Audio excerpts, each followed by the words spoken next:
now this welder is welding this belt together.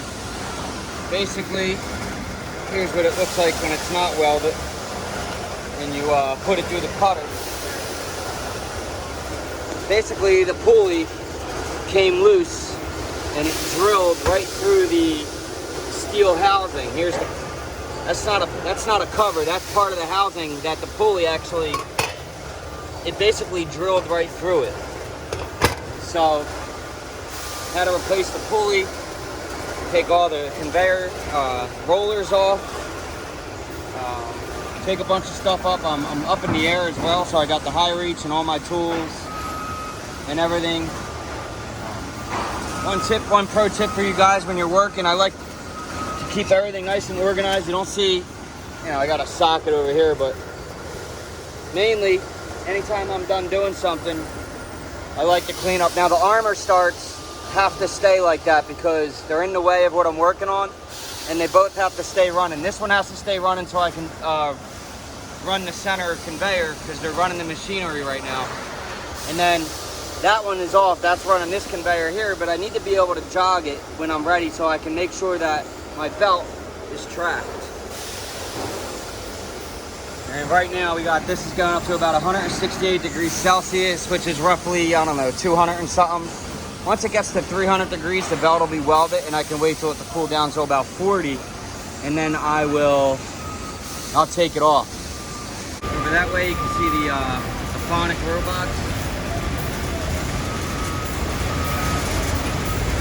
Palletizer robots doing their magic. The third one, the one closest to us, isn't running because that's directly to this conveyor.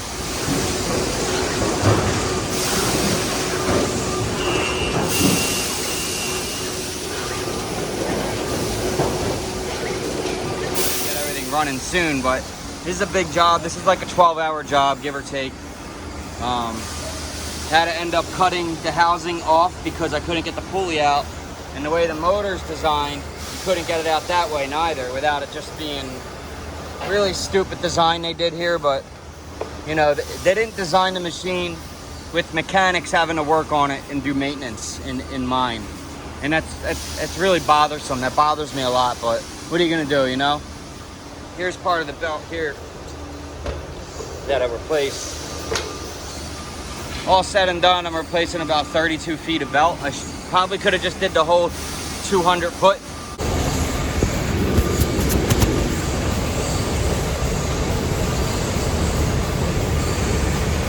It's a big job, a lot of work. But that's why we're here, right?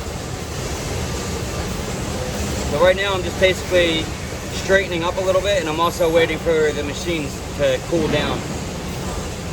And like I was saying, it would have been easier to probably just replace the whole belt, but sometimes you got to do stuff to realize what's easier next time, you know what I mean? The reason why it's easier is because it takes 1 hour for the belt to weld up and heat.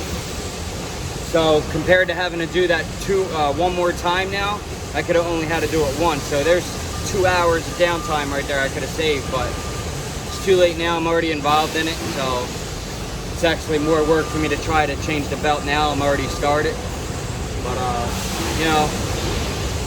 next time we'll know. Well, I'll know.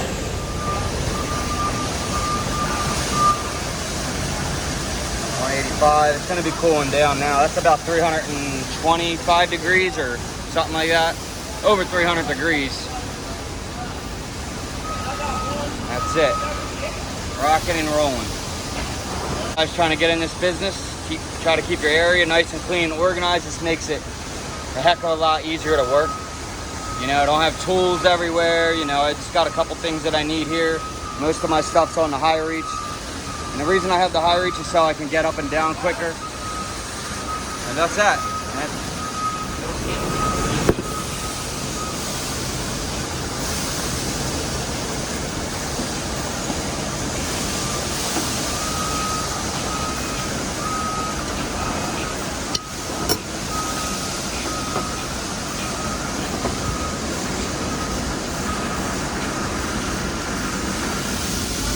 Alright guys, now we're just cruising along. I got the second part of the belt being welded.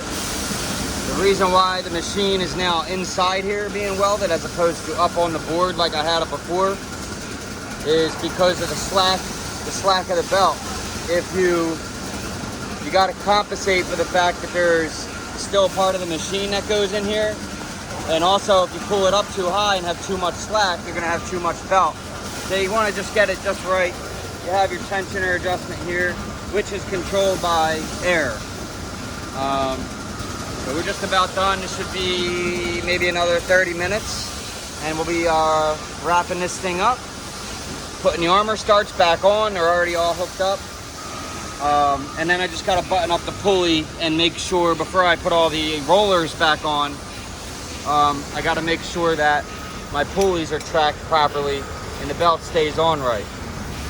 Another thing you got to make sure of when you do something like this on an NBC belt, for you Vertique guys that are getting into the game, you have to make sure that this belt is flipped. You want to weld it upside down, and when you flip it, you got to make sure that you flip both sides of your belt that you're welding at the same time. So because you're going to weld it tangled up, and then you're going to have to cut it and redo it, and that's no fun. Not saying I've done that before, but just common sense would tell you that not to do that. Just trying to organize my tools. I don't like to sit around and wait for stuff. I like to make sure everything's nice and organized at all times, and it's just a cleaner job to work. Here's the part of the belt that goes here. That's your air pucks, and that pushes up on the rollers and causes the cases to separate. So this is called a press pan, and that goes underneath the belt, right how this one is. So this section of the press pan is removed. I had to take it out so you can get to the pulley properly.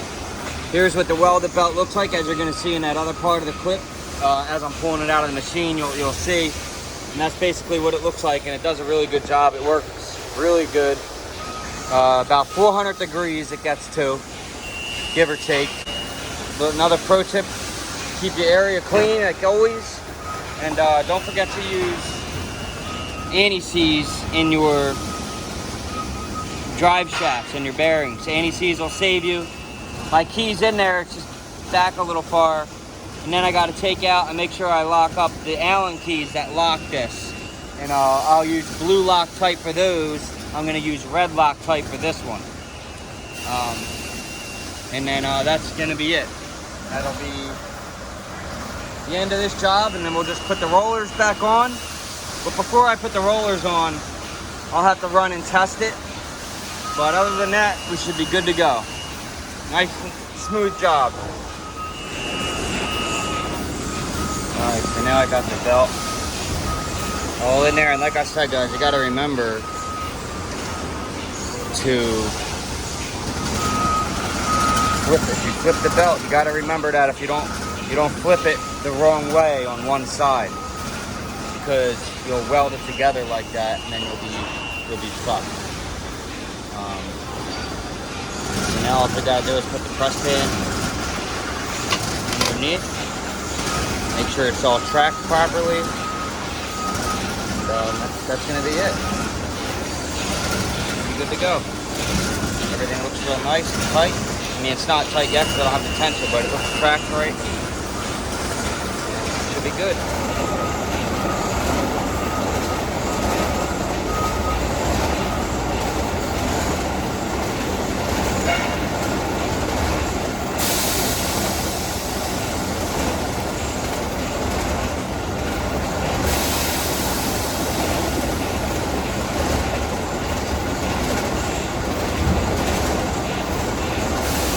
Airline went through.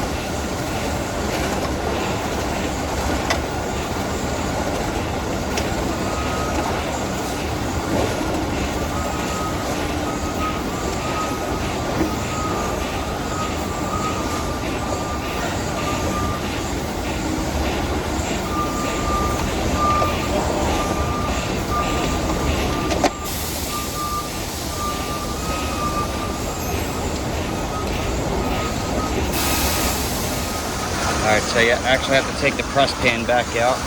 or just slide it out of the way because it's in the way of getting to the bolts for the pulley. There's one right here. You got to get an Allen key in there and lock that up. So you got to take this back out.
Everything's tightened up. It looks like the belt's tracked okay, and just get it on the pulley pretty straight. Looks okay there. Let's turn the air tensioner on. Let's turn this thing on and see what happens. Alright, here's the air.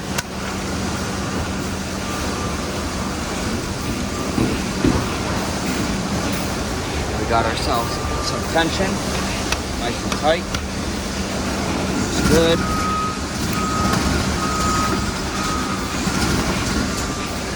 Nice and even. I'm going to turn the motor on, but I'm only going to jog it for now.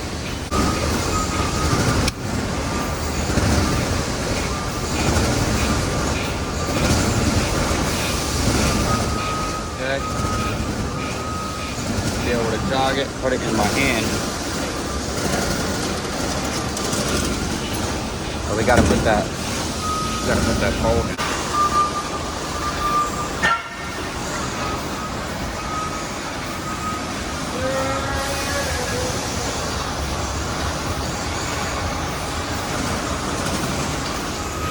That's about it, guys. I'll see you in the next one. I hope you enjoy this little sneak peek.